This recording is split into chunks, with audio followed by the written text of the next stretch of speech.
The boss said no nonsense defending, so...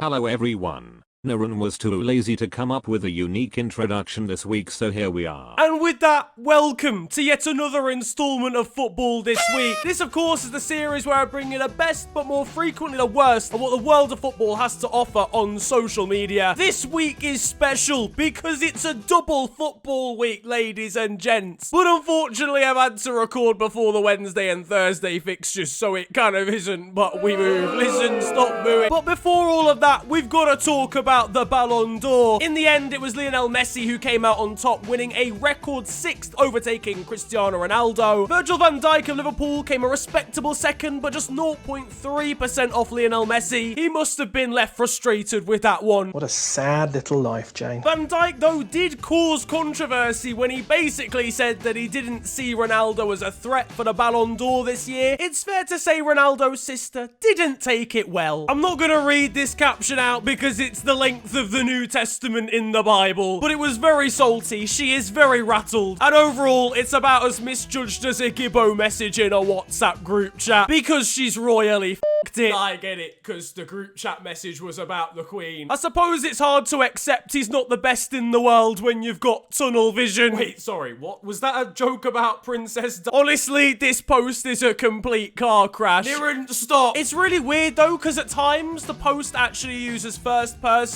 It's right and known that Ronaldo will not win tonight's award, although I won important titles. Surely he has not written this himself. I don't know why they say time travel's impossible, because Cristiano's clearly still living in 2015. Honestly, all I'm saying is I'm glad this has nothing to do with Neymar and his sister, because they would have just piped by now.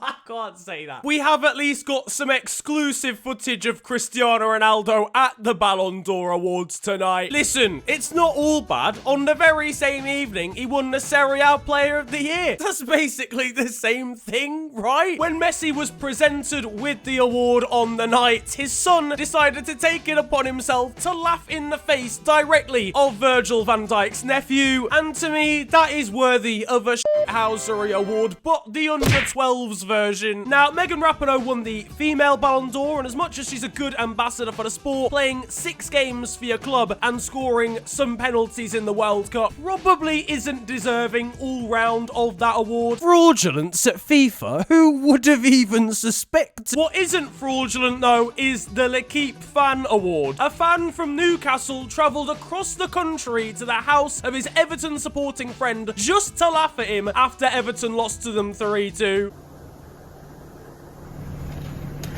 3-2. I mean, it's literally the definition of shithousery, isn't it? Back to the Premier League, though, and the title race took some massive turns. Manchester City drew 2-2 with Newcastle on the Saturday, and Kevin De Bruyne, absolute barn-stonking, Tony Yeboahing, thundercracker of a volley, was cancelled out by, does this script say John Joe Shelby? I knew it. He's always been a Liverpool agent. This City squad's picking up more hair transplants than points at the moment. With that result, City were 11 points behind Liverpool going into the midweek fixtures. Is it done now? Are they actually out of the title race? Let me know down in the comments section.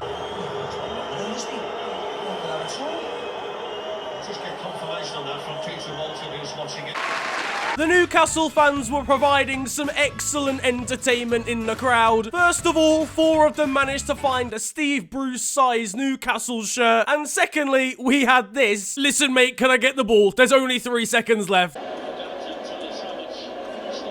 How about you suck your mum? City, however, did put this bad result behind them by slapping up Burnley with some seriously triple X content. Rodri's incredible third goal almost struck Raheem Sterling on the way by and sent him back 3 generations of his family lineage. He must have a foot like a traction engine.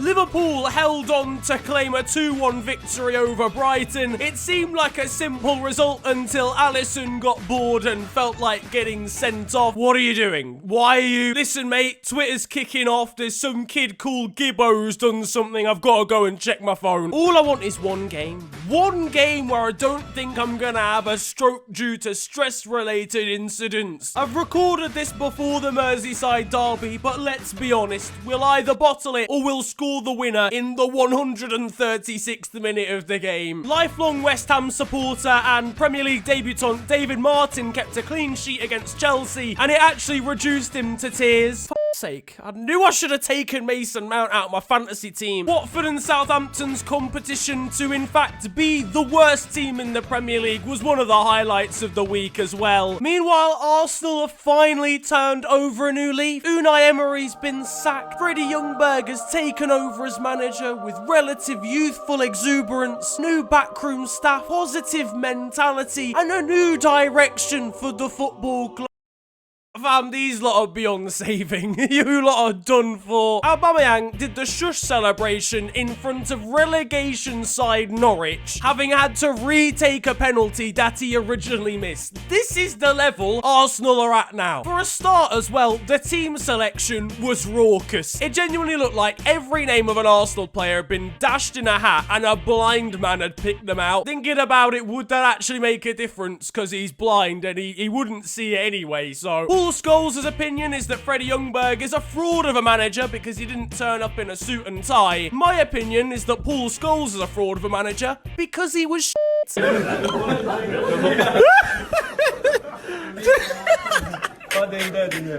Moving on to Tottenham. And that concludes Tottenham. There was drama in the Leicester game as VAR was finally used for good. They defeated Everton 2-1 with a last-minute Kelechi Iheanacho goal, which had been ruled out for offside. It went to VAR and was rightfully overturned, Leicester grabbing the 3 points right at the death. I really rate the fact Iheanacho saw the offside flag go up, but just carried on celebrating anyway. Hello all, and welcome to The Beautiful Game, the segment where we take a look at the poetic and brilliant side of the game that we love. We are back by popular demand for yet more glorious beauty.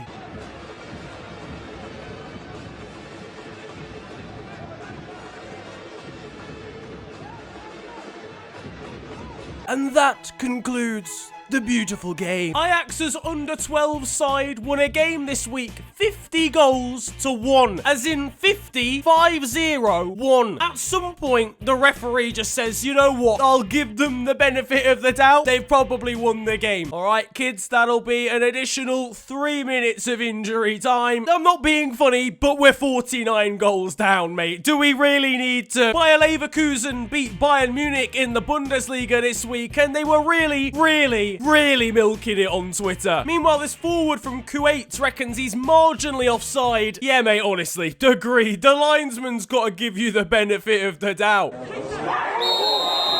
But now it is time for Still 0-0, and you guys know what this is all about. This is a segment where I bring to you the best of amateur or Sunday League football, and this time we're travelling to Brazil. I know, Brazilian Sunday League. I'm clutching at straws a little bit here, lads, I can't lie. So there's a game going on up in the favelas, and the two teams are about to walk out onto, you know, the little amateur pitch or whatever. The introduction seems a little bit dramatic compared to what they're actually doing.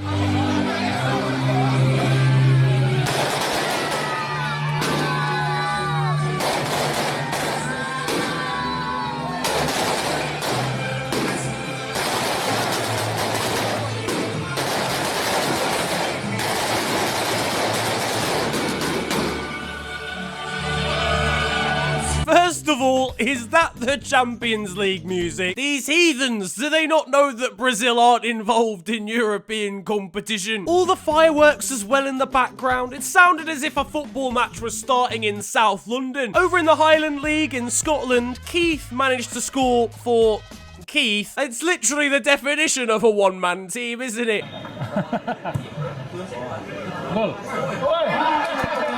I feel like the keeper could have done slightly better there. And finally, Nigerian side Enugu Rangers sacked their coach mid-game and then announced said sacking over the tannoy system at the game. Listen, alright, big clubs take big decisions, okay? But that is gonna wrap up football this week, and I hope you have enjoyed it. If you have, then slap a like on the video and subscribe if you're new to the channel. You can also follow me on social media. It is at the official FNG on Twitter and on Insta. But it has been a pleasure ranting at you guys today. Have a wonderful day, enjoy yourselves, and goodbye.